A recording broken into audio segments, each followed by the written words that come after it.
Yeah, obviously we're praying for Donald Hand. He missed 30 minutes of the game, and so we don't know what situation is. We'll find out tomorrow. He walked around pretty good in the locker room at the end.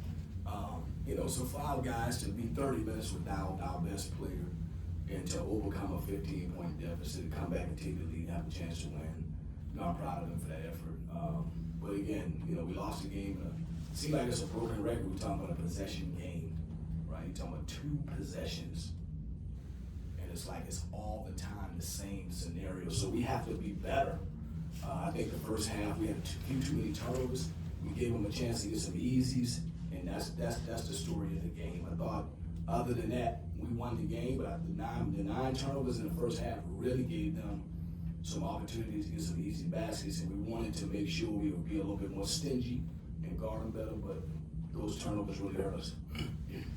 Just always a tough job covering O'Corey. Just Fred and Chase kind of platoon that. How would you rate their performance? They did a good job. He's a great player. We know the kid. He's from New England. Signed with Harvard, flipped to Stanford. So proud of him. Know who he is. It would have been nice if he was in a BC jersey, but he ain't. So really happy to see what he's doing as a freshman, and he's setting himself up for a great future. But I thought Fred and DJ Fred and Chase early, did a great job guarding him. He's had 40 points twice this year. Last game he had 40 against Georgia Tech. So he's a load, but we did a really good job making it hard for him. Yeah, Coach, with Donald going out so early, how do you think Chase stepped in? It seemed like he kind of brought the energy in the first half. Well, that's the first time we've ever experienced that, so we didn't know exactly which way we would go. So we went with the 3 guards, and he responded well. I thought he was aggressive. And it really helped us having him and Fred in the game at the same time, so Fred didn't have to guard Abuka the whole game. Chase could come in behind him. Fred they could take turns, trying to wear him down.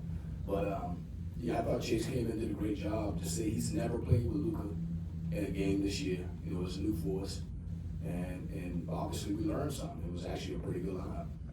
Coach, team had 4 blocks and 4 steals. Obviously not the best defensive performance, but they had some really good moments, especially there late in the second half. What did you just kind of see from that group, especially with the game close?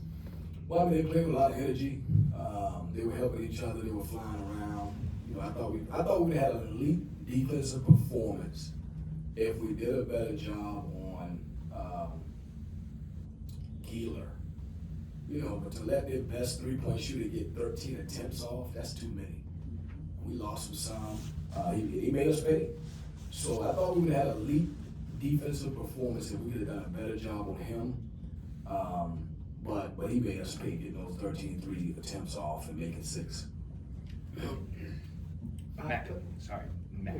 Coach, you lost 5 conference games in a row, but you're competitive in the last 6 games. So how do you kind of wrap your mind around that, and kind of what's the step moving forward from here? Just stay focused on the process, trying to continue to become the best team we can become. And I think what's hard is we only looking at the result. So we would never know if we're doing a good job coaching because we're losing the games. But maybe we're doing a good job. And maybe we just got to get a little bit better. You know what I mean? So the loss is the result. But for the come in this room every night and say, hey, 2 more possessions, we can win the game, just lets me know we're really close. And so we got to keep chopping at it. We got to keep working. And hopefully we'll get a breakthrough.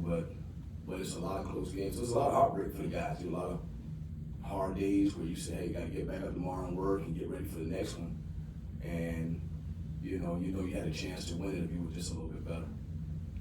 Coach, you mentioned earlier you don't really know what's going on with DJ, but do you have any sense of a time frame that you think he might be out, or at least a time frame of when you'll know what's going on with him? Yeah, I don't know. I'm not a doctor, so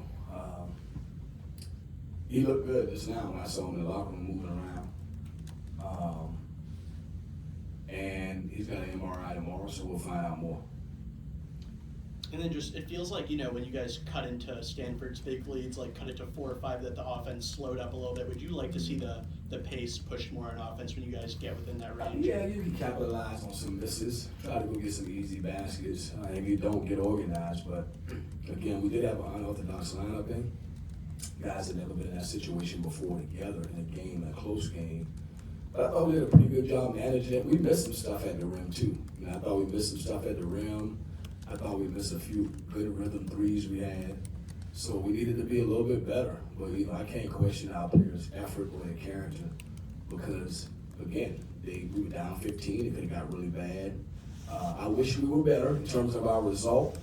But I know when I really look at this season and reflect on what we've seen so far, you know, we've done a really good job of what we got. And we've been coming up very short against every opponent. I don't care who it is. We've been in the games having a chance to win, and we need to be a little bit better. Last question. We got it. Thanks. All right, appreciate it, guys. Thanks, Coach.